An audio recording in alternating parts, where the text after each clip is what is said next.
Ikalabing-dalawang kabanata. Pamumuhay bilang Kristiyano.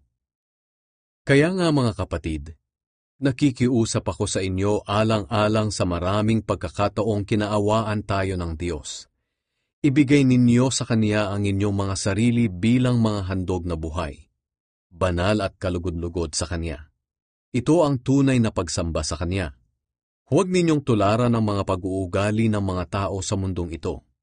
Hayaan ninyong baguhin kayo ng Diyos sa pamamagitan ng pagbabago ng inyong mga isip, para malaman ninyo ang kalooban ng Diyos, kung ano ang mabuti, ganap at kalugod-lugod sa Kaniyang paningin.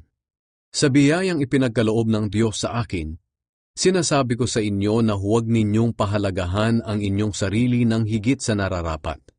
Sa halip, suriin ninyong mabuti ang inyong kakayahan, ayon sa pananampalatayang ibinigay ng Diyos sa inyo. Kung paano ang katawan ay binubuo ng maraming bahagi at ang bawat bahagi ay may kanya-kanyang gawain, ganoon din tayong mga mananampalataya. Kahit na marami tayo, iisang katawan lang tayo kay Kristo, at magkakaugnay tayo sa isa't isa. Iba't iba ang kakayahang ibinigay sa atin ng Diyos ayon sa Kanyang biyaya, kaya gamitin natin ang mga kaloob na iyan. Kung ang kaloob ng isang tao ay pagpapahayag ng salita ng Diyos, kailangang ipahayag niya ito ayon sa kanyang pananampalataya. Kung ang kaloob niya ay paglilingkod sa kapwa, maglingkod siya. Kung pagtuturo, magturo siya. Kung pagpapayo, magpayo siya ng mabuti. Kung pagbibigay, magbigay siya ng maluwag. Kung pamumuno, mamuno siya ng buong sikap. At kung pagtulong sa nangangailangan, tumulong siya ng may kagalakan.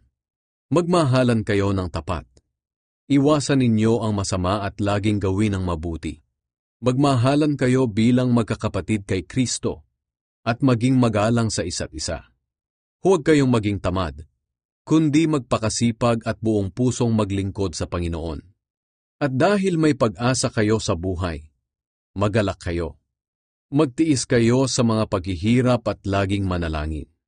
Tulungan ninyo ang mga pinabanal ng Diyos na nangangailangan, at patuloyin ninyo sa inyong mga tahanan ang walang matutuluyan.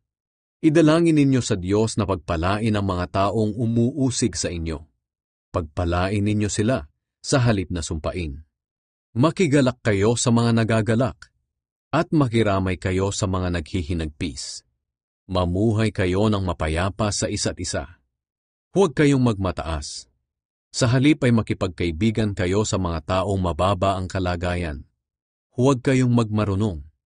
Huwag ninyong gantihan ng masama ang mga gumagawa sa inyo ng masama. Gawin ninyo ang mabuti sa paningin ng lahat.